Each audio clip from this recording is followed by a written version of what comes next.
another episode of Portfolio Talks. Today we have some special guests standing in for our usuals. We have Dan Kite from GiveWise Canada, our donor advised fund partner, and we have Kalynka from the Home Happy team filling in for Mike, who's our usual co-host. And I just want to welcome you both here. Thank you. Thank you so much for having me here. Yeah, real pleasure to join you today, Tyson and Kalynka. That's awesome. So before we hit record, Kalynka and I were talking. She's got some adventures planned for the year. I don't know how much is top secret, how much you're allowed to share, but it makes everyone jealous. I know everyone I talk to, they're like, what? That has been a dream for me for my whole life. You're so lucky. But what we were saying, just so Dan know as well, I'm gonna go away for the winter. So just escape Canada a little bit for winter and then we're coming back. I'll still be working. I'll have all my work set up with me. And so it's actually really nice. I feel blessed that I can do what I do from anywhere I am as long as I have a laptop and internet. So that's a gift. But we're gonna escape to Brazil for 3 months, and then we're gonna come back. So that's the plan. We also sold our house. We're moving out this weekend. There's a lot of changes going on, and we haven't found our new house yet. But once we come back, we'll find our new nest. So wow, yeah, awesome, yeah. great for you guys. That's a lot of moving parts. For sure, it is. I even made a video yesterday and I posted on my Instagram. It's interesting how we deal with this with clients all day long, right? Every day you have clients moving and lots of changes in your client's life.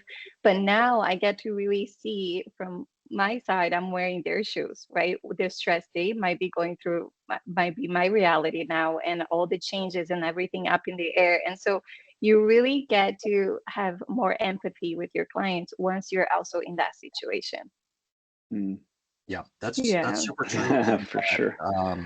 Like the doctor never treats themselves first. They always treat themselves last. And so usually that person should have their own doctor. And in our field, financial advisors should have an outside financial advisor to talk to them objectively about the things that they're thinking. And so when you experience it and you're going through all of it, you're like, man, this is what clients feel. And these are their worries. Yeah, what a mess. That's fantastic. Yeah. So last week, just an update for the show. Last week we had an event for some of our partners, and Dan was able to attend. And it was something that we really focused on for the last year, is building the community of our involved partners. And Kalynka, we wish you and Mike could have come down for that, but we went to a golf simulator in Richmond. Oh, wow. We had a bunch of people out there. We had some fun inside, and it was during it was really cool. It was during our atmospheric river, so it was raining like crazy. There's no way that we would have gone golfing outside, so we went golfing inside, and we had a great time. I don't know, Dan, what were your thoughts on that? First and foremost, it was a lot of a lot of fun. What a fun way to end off the week, on a Friday into the evening. And I was just really privileged to be invited and to meet some of the great people that you and Vishal and your team are partnering with. That, to me, what spoke to me the most was you've got lawyers, accountants, mortgage brokers, other financial advisors all together, and product IA. The ladies, they were great. It was very nice of them to I don't know how it worked, co-sponsor. I know that they really pitched in, and it was so fantastic to see the idea of how intentional you are about community. That, to me, was the thing that stood out the most, because you've got people, we all know tax accountants and tax lawyers can end up having differences of opinions at time, or they decide, I'm going to work here, I'm the expert in my field, and they silo themselves off. So let's say an accountant silos himself off from a tax lawyer, and then the financial advisor sometimes is trying to quarterback that, or sometimes the financial advisor, we've seen financial advisor says, no, I can figure this all out myself. and the client isn't served to the best of what they need. Yeah, and so that was really neat to see. I just, yeah, I'm kudos for you guys to building community that way, so that these folks can get to know each other and say, oh, you know what, I'm going to give Jimmy over at the notary a call about this, and ask him his opinion or a question on this. And that to me makes a huge difference for the client's well-being ultimately. Absolutely. Yeah. No, Yeah. and that's exactly like what we wanted. Yeah. And I've been around in the industry. I know you've grown up around the industry, Yeah. and so you've seen that effect where, yeah, absolutely, professionals silo themselves. And like one of my mentors in life, Jim Rohn, he says the walls that we build to keep out sadness also keep out happiness. And it's the same thing with community. We build all these defenses so we protect our practice that we build, but we don't allow for then collaboration and efficiencies for the Mm-hmm. client. And one of the things that Vishal and I harp on when we do our different events and stuff is we try not to waste time, or we try not to waste money for the client. We want to be efficient, we want to be effective, and it's really Mm-hmm. to help them achieve something. And so by having our professional network, is we were looking to get to the solution quickest with no resistance.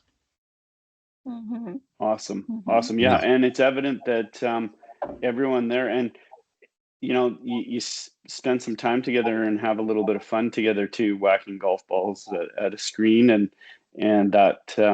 But the talks that I heard around, in between, with the conversations I was a part of and overheard a bit, awesome stuff that is, I believe, on the road to achieving what you guys want to do in terms of being extremely collaborative and developing that community. It was great.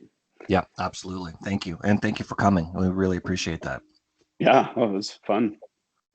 So we had an agenda for today, and I think we might not we might not follow the agenda.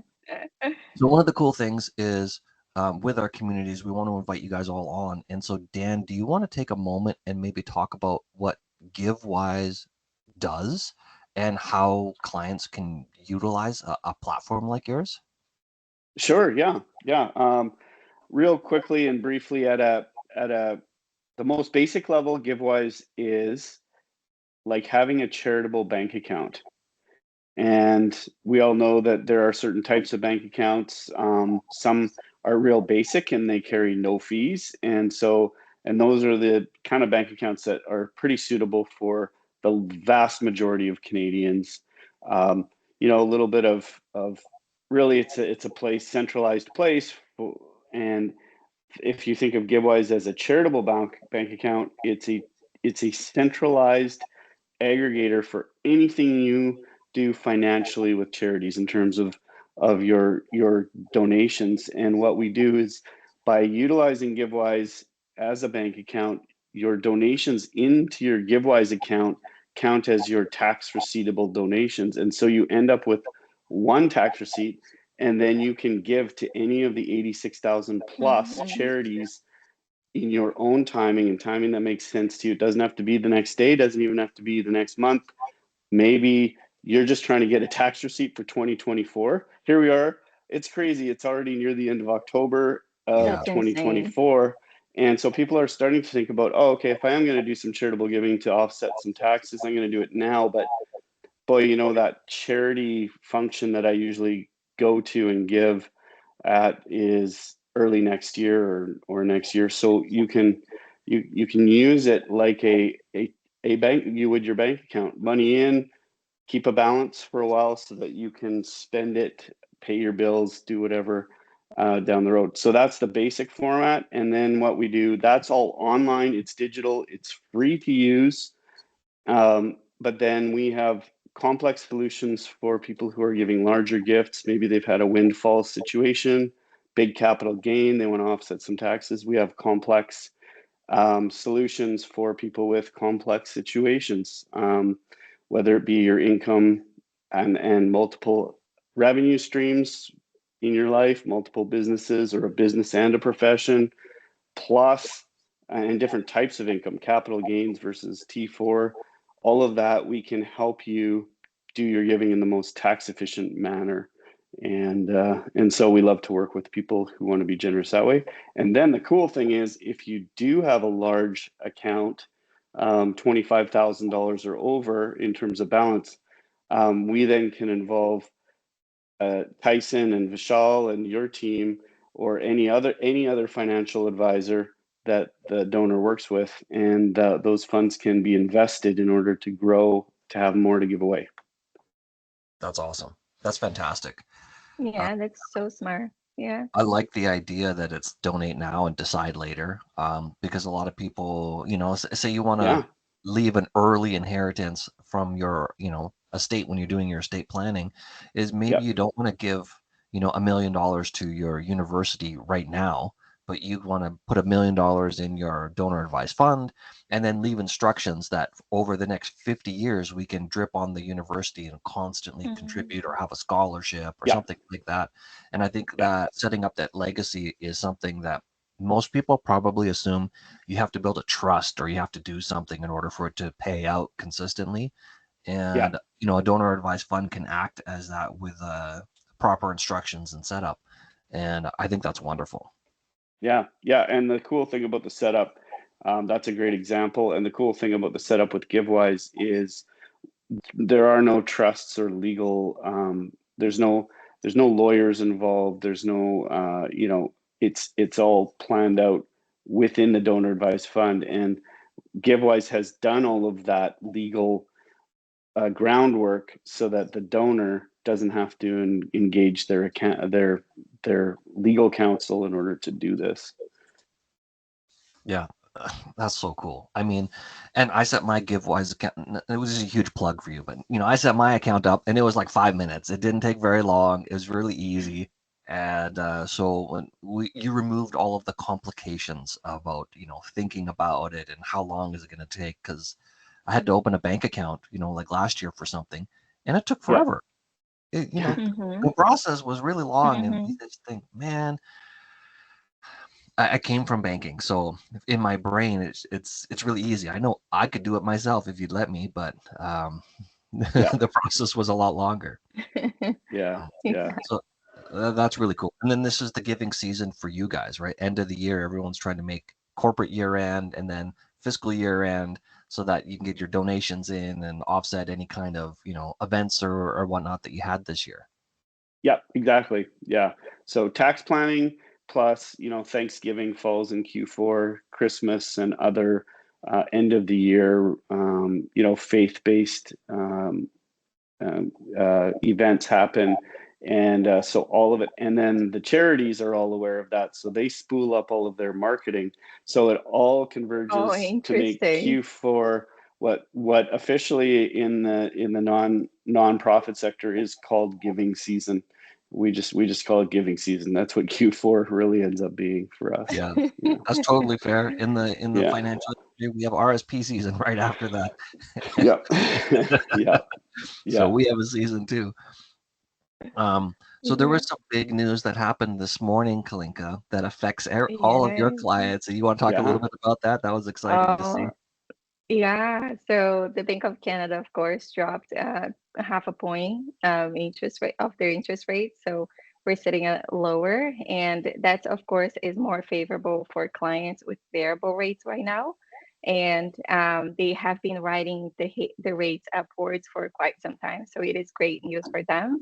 What me and Mike are working on and sort of advising your clients is now it is a favorable market if you are considering variable rates, right? So that's what we see for the next couple years or so. And it's just if clients are planning to take variable rates, it's also great if they have in the, let's say, 5 years or so, they're not too sure if they're going to stay or if they're going to move, and they have some changes happening. Variable rates are more favorable in the sense that it's easier to get out of that mortgage, to break that mortgage. And so overall, it's great news and more opportunity essentially for clients. Yeah, that Yeah. makes a lot of sense. Mm. Internally, Yeah. your guys' end, was this sort of the cut that you were anticipating, or were you anticipating Yeah. more? No, we were anticipating 0.5%. That's what we were expecting. Lots of economists were saying that as well, and so that's where we're sitting on. We usually make our video in advance, so a day before or so. And Mike was like, "Yeah, I think it's gonna be 0.5%." So that's that's what we were expecting. Yeah. All right, that's interesting. Yeah, this that's more or less what I thought was coming as well.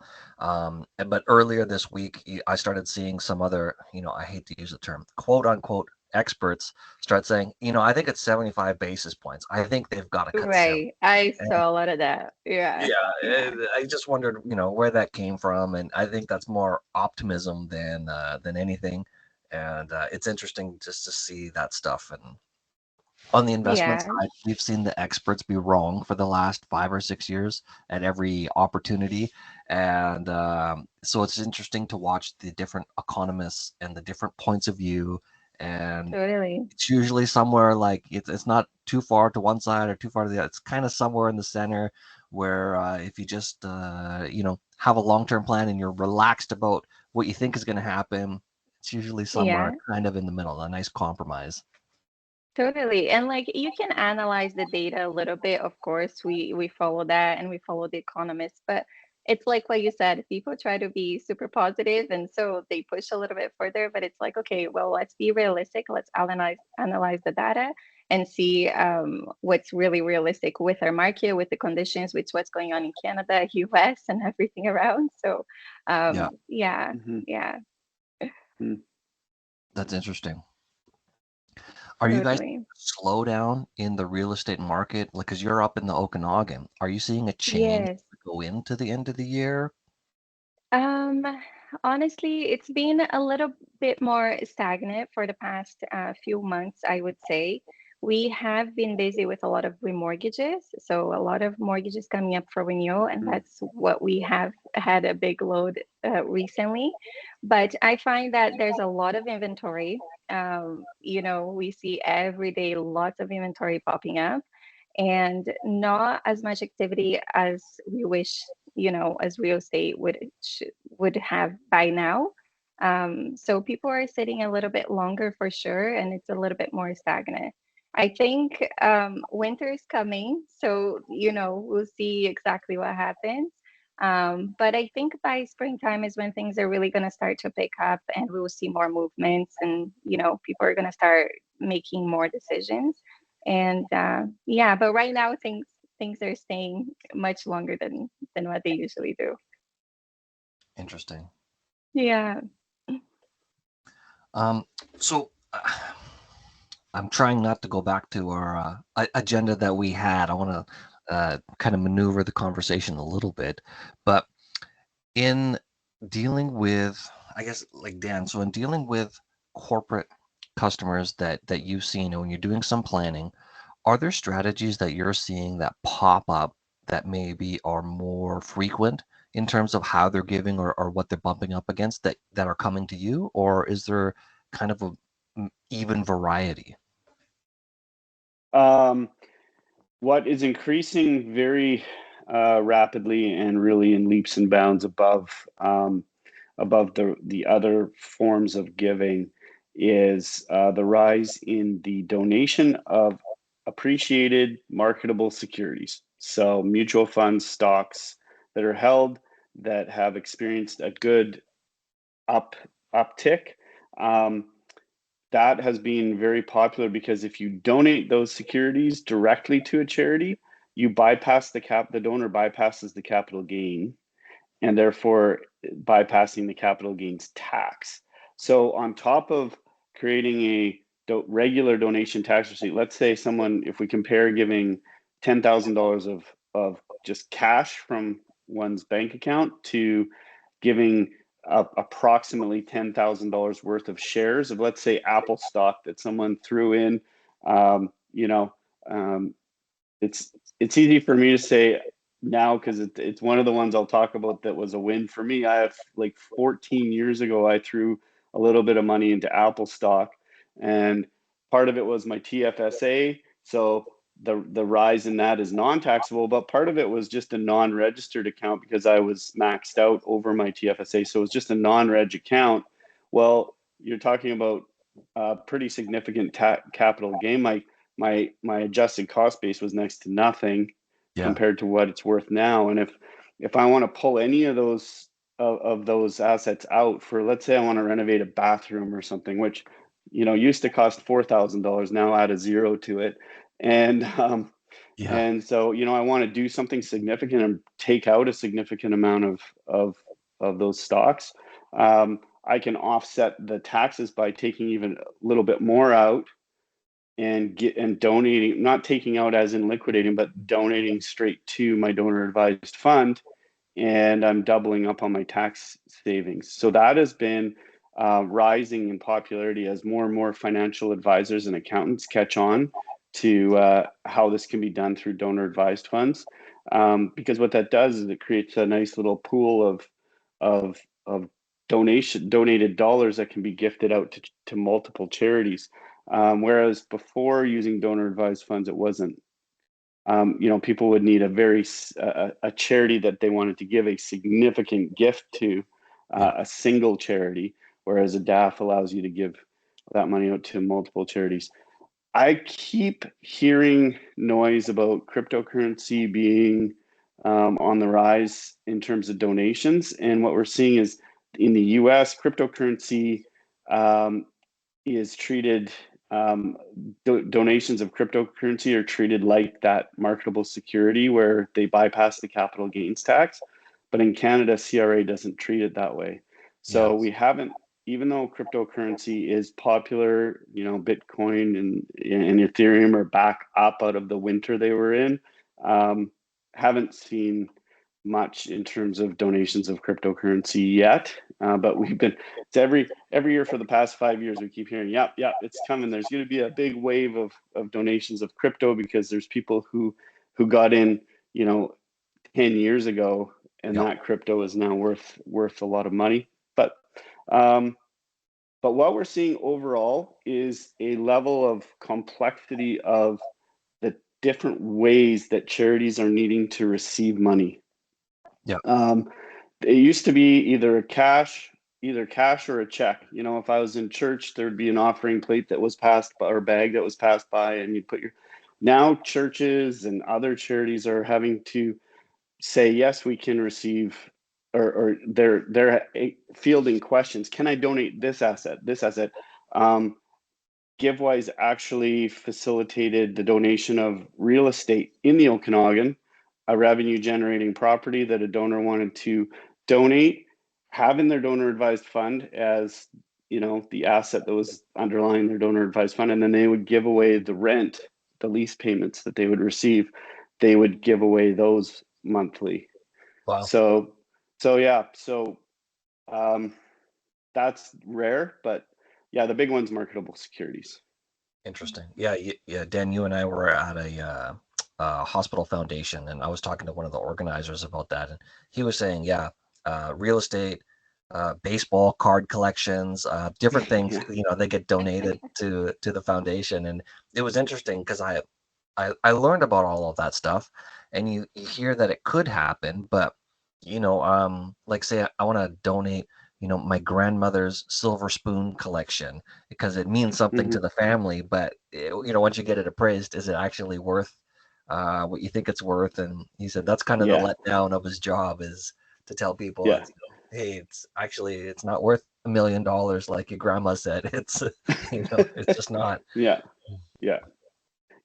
Some assets are best just kept as mementos for the family to cherish the memories attached to them.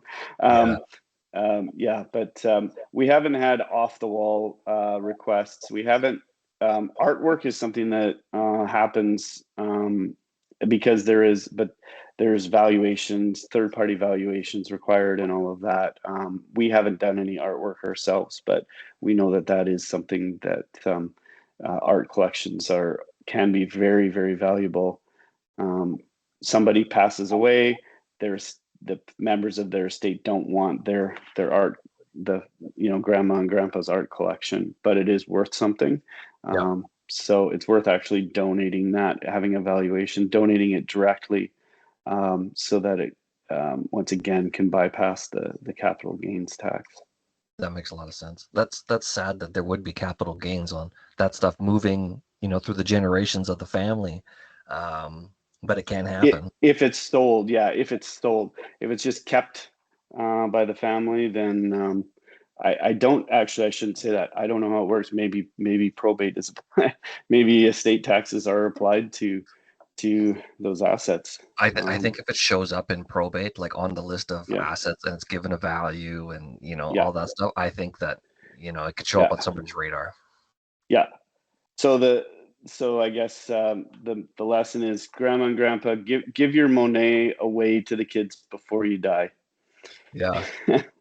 That's an interesting strategy, actually, is pre-inheriting stuff. And give it away while you are alive. And Yeah. there was a book that I read, and he talks about own nothing and control everything. And so there's different strategies in which you can kind of pre-inherit some of those things away and have like a legalized note, like, well, I gave it to my daughter, and she's lending it back to me until the end of my life, in which case she'll take it back, like the family piano or whatever it is. Yeah. Yeah. And there's legal strategies that you can do to sort of pre-inherit some of that stuff, so it's been gifted away long in advance, and then it doesn't have to go through that probate process and litigation and open your family up to all those wonderful things. Yeah. Yeah. Um, I don't know how real estate works necessarily in terms of gifts, but uh, you know, coming from a construction background and being a part of my wife's family has been in land development for a long time, and and then there's secondary homes and all of that, rather than having to have those all go through probate. It's something to think through. Like you say, have some sort of internal agreements drawn up, so that mom and dad or grandma and grandpa can use that until they are ready to really truly pass it on. But yeah, try and keep it maybe out of the estate, right? Yeah. It's a wild thing, and we could probably do a whole episode just on estate stuff, but most people don't know what's happening. And so like we tell our clients, hey, get a will, because you want to make sure that you have, but they're not really advised on what should be in the will, how you should structure your stuff, like how do you think about this whole, it's a lot to think about. Then there's a class of people that do it, but there's a smaller group of people that do it and then tell the executor, hey, this is what I want to have happen, this is my intention behind my wright, this is the account that's supposed to go here. And there's not a lot of communication surrounding that, and because of it, there's a lot of litigation and family infighting and stuff. And especially, Kalynka, maybe sometimes kids find out that mom and dad had bigger mortgages than they thought on some of the properties they own. Totally. Yeah. And one thing that me and my colleagues try to educate, and we see a lot in younger buyers, right? So the younger generation doesn't think about it of, wills or what's going to happen, what can happen at any point. And so we try to educate them and, of course, direct them to someone who can instruct them and give them, the legal advice and the proper advice on, what to do, get a will, or speak to someone who knows, because it's something that they really don't think about. And knowing of a large mortgage that your parents passed on, or someone close to you that now is passed on to you, is really not something you want to deal with, or it's not fun to deal with. So we try to educate them as much as we can and direct them to someone who can give them the right advice. Yeah, that's what I love about the Home Happy team, is you guys take the time to talk through a process versus like as quickly as you can getting them an approved stamp on their deal and sending them out the door. And you guys are working on some things in the background to really have touch points throughout the life of the mortgage, because totally a lot of clients. Monitor that mortgage through. Yeah, absolutely. We Yeah, monitor our investment portfolio, we get to monitor, our donor advised funds, our bank accounts, but nobody really monitors the mortgage and the health of it and look nobody for does. Yeah, opportunities to save money. totally. You walk to a branch, and not to pick on branches, but typically you would walk to a bank and you would never hear from them again until your renewal letter is in your mailbox, right? So monitoring that mortgage for them, optimizing, opportunities that might be a good idea for them at certain points in their life, knowing of their life changes, right? Like maybe the family is growing, maybe they're planning to go self-employed and open up a business, and so the mortgage structure might change and might make more sense to go this route instead of that route. And so we have a lot of, Mike is crazy on this, but we have a lot of softwares that allow us to monitor that mortgage, and the mortgages for our clients. Another big thing that young people, as we were talking, Tyson, it came to mind, a lot of young buyers don't think about, of course, is life insurance or mortgage Mm-hmm. insurance, right? Those are things that they get really overwhelmed. They can get overwhelmed throughout the buying process and getting their first mortgage or upgrading to a bigger house that they don't think about. And so we really try to press on those keys. Hey, let's talk about your life insurance, about your mortgage insurance. Let's talk about wills and estates. Let's direct you somewhere where you can get that information, because you don't know what you don't know. And so we try to educate them as much as we can. I remember buying my first home, and if I knew the stuff I know now back then, it would have been so helpful. And so, if we can Mm. put in front of clients and let them know as soon as possible, we think that we can help them make much better decisions. Absolutely. That's The all great points. Yeah, that I appreciate that approach so much because you know, it, signing up for a mortgage, there are there's such basic financial literacy as people don't even understand the difference between Right, the term of the mortgage and the full amortize, or how long am I signing? I'm signing up for 25 years. Well, how my my payments don't add up to 25 years, and how much of right, that is actually interest at this on the front end?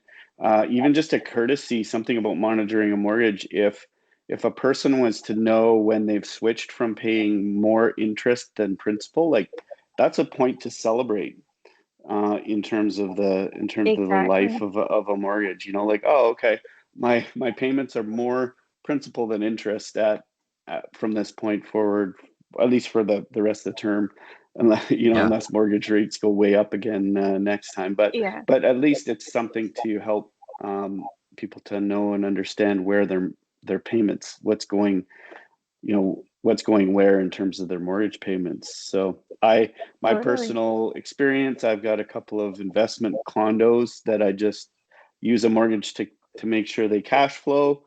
And then I was got my mortgage with a large bank that I've banked with since I was 12 years old.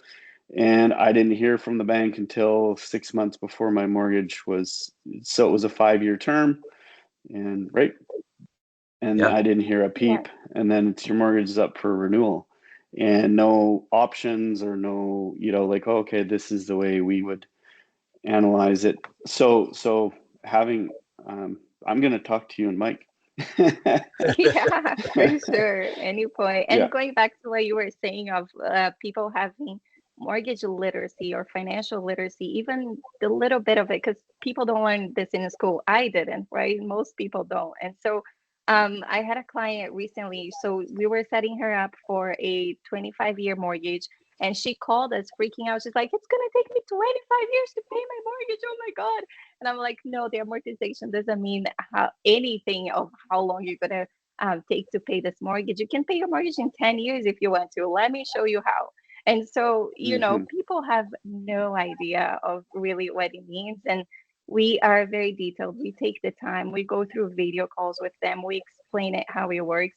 And that's why they love being with us, because we explain to them how it works. It's not only signing on the dotted line, but let me help you keep more money in your pocket, pay your mortgage faster, and have a mortgage vehicle that will allow you to achieve your goals, your plans faster, right? So at the end of the day, that's the goal. And yeah, That's awesome. I mean, That's great. yeah, the business of being a mortgage, company, um, they're not really enthused about getting people out of debt quickly, and That's the it kind thing. of shows in the industry. Um, but it's hilarious too, because there is a lot of financial advice out there that says, never buy a home that you can't pay off in 15 years. And in Vancouver and in Toronto and now in Kelowna, right? I mean, homes are really expensive. We have $1 million Mm-hmm. townhomes. Yeah, And so if you're totally. a regular couple and you're each making 50 grand a year, you have 100 grand household income, paying that off in 15 years, it might be doable if you don't eat and your kids don't play sports, and you don't drive a car, and like, you start cutting a lot of things out of your lifestyle in order to make that happen. And I don't know how that works Yeah. in this, in this price range that we're in today.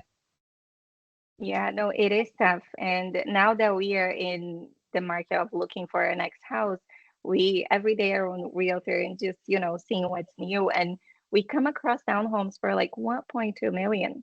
And we're Yeah. like, oh my goodness, like in Kelowna, where are these prices coming from? So, yeah, it's you gotta play really strategic, and you gotta have people around you, financial planners, and like a network of people who can really help you get your to where you want to go to your plan, and not just playing in the dark trying to figure it all out yourself. There are professionals out there who are trained to really help you, like like us. So Yeah. Mm-hmm. yeah. Actually, that sets up a really good question. So when we work with our accounting partners and then some of our like medical professionals, the medical professionals are instructed to take 100% dividend income from their corporation because you pay less tax. Now, when they come to you and they say, "Hey, I want a mortgage," and they have no income, like salary income to show, Mm-hmm. how do you work with them in order to get them qualified? Tyson, it's a really good question. And when I was going through what we were going to talk about today, that was one of the points I was going to make in reference to the mistakes, right? So it's great because you pay less taxes. But one thing, and that's why working with a network of professionals is so key, right? Having a mortgage broker and working with them really closely, and them knowing your goals, but also a financial planner, an accountant, because all of those things tie together, and they're so key when getting a mortgage. So it's great that you want to save on taxes, but if you don't have any salary coming, that also plays Mm-hmm. a huge role when you're trying to apply for a mortgage. So traditional lender is going to look at that, and it's going to be tougher for you to qualify. Now, with that being said, as mortgage brokers, one of the great things is that we have access to multiple different lenders. So not only traditional lenders, but we also have access to lenders that look at your income differently. So they'll go through your bank statements, they'll qualify you differently. So the thing here is it is still doable for you, but not just the regular traditional way that the lenders will do, very black and white, like an employee, right? Where you get an employment letter and that's your salary and you're good to go. Yeah. So, I would say work with your accountant to have some sort of salary. And the dividend part is, if your business is profitable, is making great money, is succeeding really well, you can always take more dividends, right? You have the whole year to take more dividends, and so pay yourself a salary and then add on top your dividend. But if you, from a mortgage perspective, that's what's going to allow you to have access to better rates, better terms, better programs. So that's what we like to say. We sometimes we have to do, it's a two-step process to get to where you want, meaning if you only have dividends or if you are making a lot of commission and we have to base on a 2-year average, great, we'll select a bank that will allow you to do that for a short term. And then when your income is all aligned and we've worked out that plan, we'll Mm. transition you to that lender that gives you the better products that you're looking for, right? Does that make sense? That does, yeah. Yeah, yeah. So that's what we like to say. We all like to save taxes, but let's work with someone that can balance it all out for us and make it happen. Yeah. No, I Mm-hmm. think that's a great line of thinking. And Yeah, I mean, you got to work with your professionals, and the strategies have to align. And then you Totally. you may need somebody flexible like you guys that can understand the numbers and deal kind of in the gray, not just in the black and the white, and Yeah, work.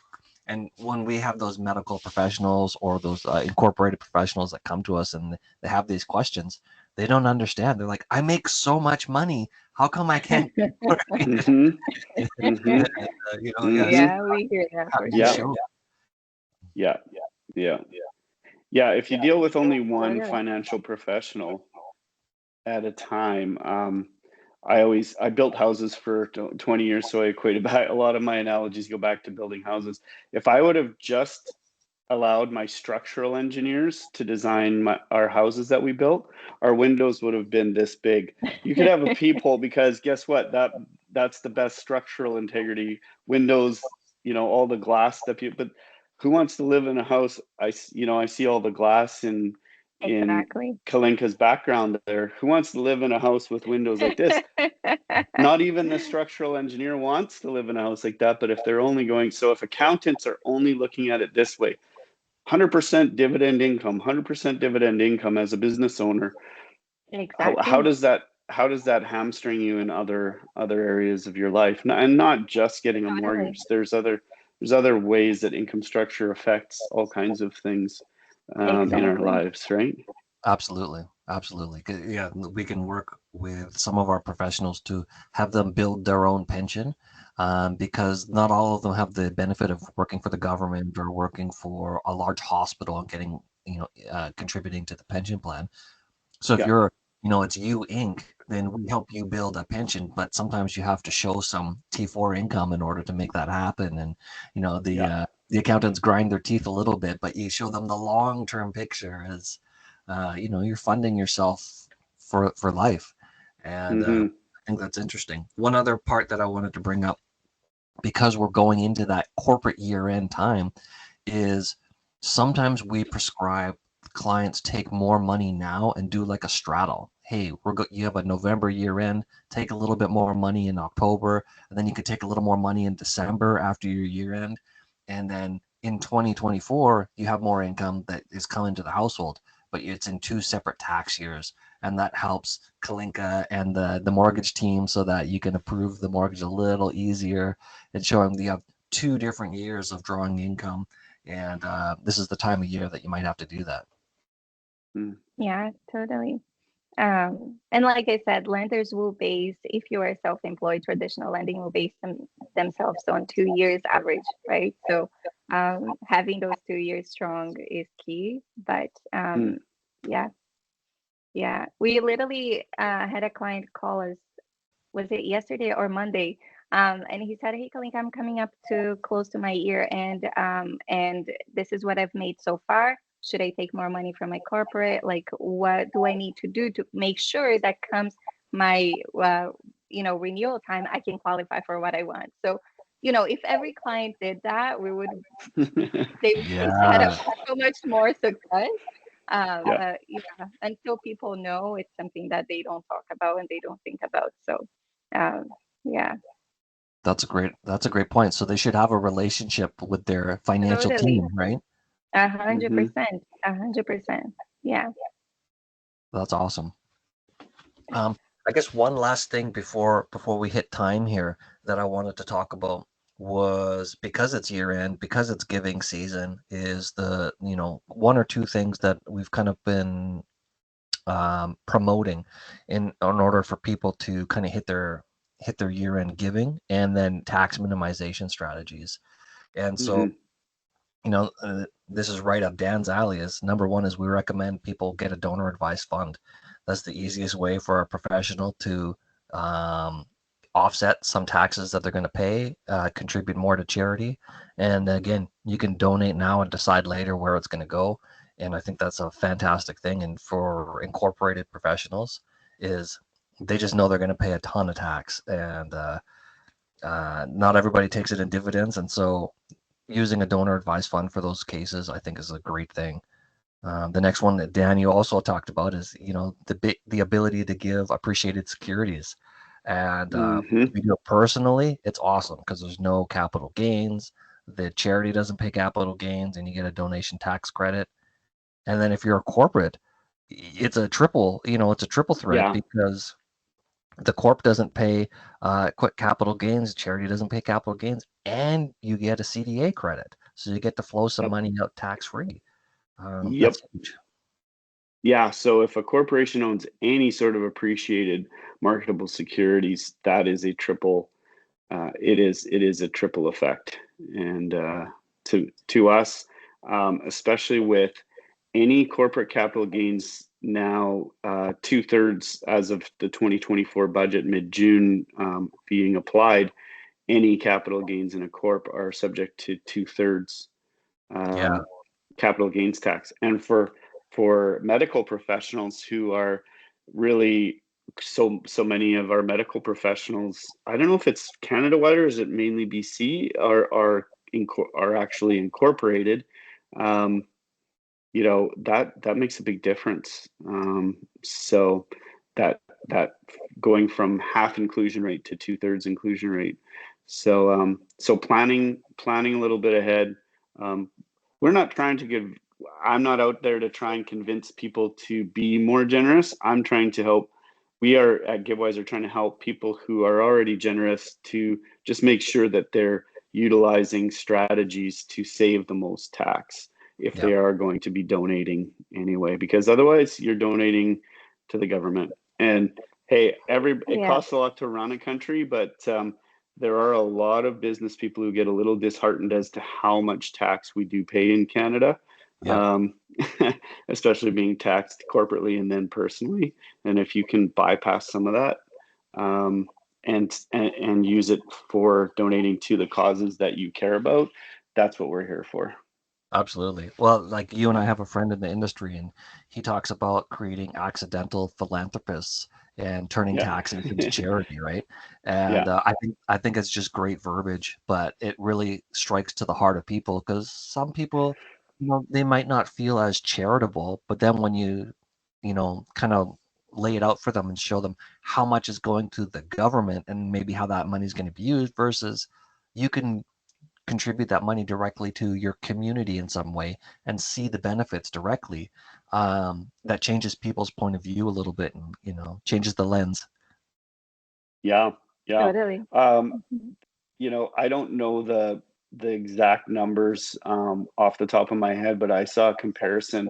By the time a hospital gets funding from and through the provincial and federal governments and all of the red tape that's had to run through, compared to a direct donation to that hospital, the effectiveness of each dollar is massive. So if you'd rather contribute directly to the hospital that helped you with your, BC Children's helps thousands and thousands of kids and families, Mhm. and they hold a special place in a lot of British Columbians' hearts. Yep. And so then if you would rather have your dollars be more effective, give straight to the BC Children's Hospital. Don't let it your dollar get diluted through all of the levels of bureaucracy before it gets there. Yeah, that's a great point. That's a great point. Yeah. Yeah, it's a Yeah. great way to put it. Hmm. All right. Does anybody have anything? Kalynka, did you have anything you wanted to hit on before we wrap up? I don't think so. I think this was a great conversation, and we touched on a lot of strong points. And the final message is just get in touch with your professionals. We are always here. If you're not one of our clients, we would still love to chat with you. Adopt your mortgage, right? We have something called Adopt Your Mortgage, where whatever institution you're with, we can always look at your mortgage, adopt it, and monitor it for you. And we're always here to chat. But yeah, I think we touched on some really good points. That's awesome. I love the name of your program because I think a lot of people feel like they are orphaned mortgage owners. Yeah. and, and they're on a Mm-hmm. set it and forget it plan, and they've been forgotten. Yeah, totally. We get calls and people are like, "Oh, I'm with XYZ bank," and like, what happens next? How can I become, part of Home Happy, and how can you guys help me? And we guide them through that. We educate them, and we make them part of the family. So That's yeah. awesome. That's fantastic. Kalynka, thank you so much for being here. Dan, thank you so much for being here. Thank you, Have you Tyson. guys back on again. And then Kalynka, I hope you get to join us from Brazil and show us some of the sites. I'll show you a better background next time. I promise. Fantastic. Awesome. Guys, thank you so much for joining, and we'll see you next time. All right. Have a great day. Thanks. Nice to meet you. Thanks, Tyson. Bye-bye.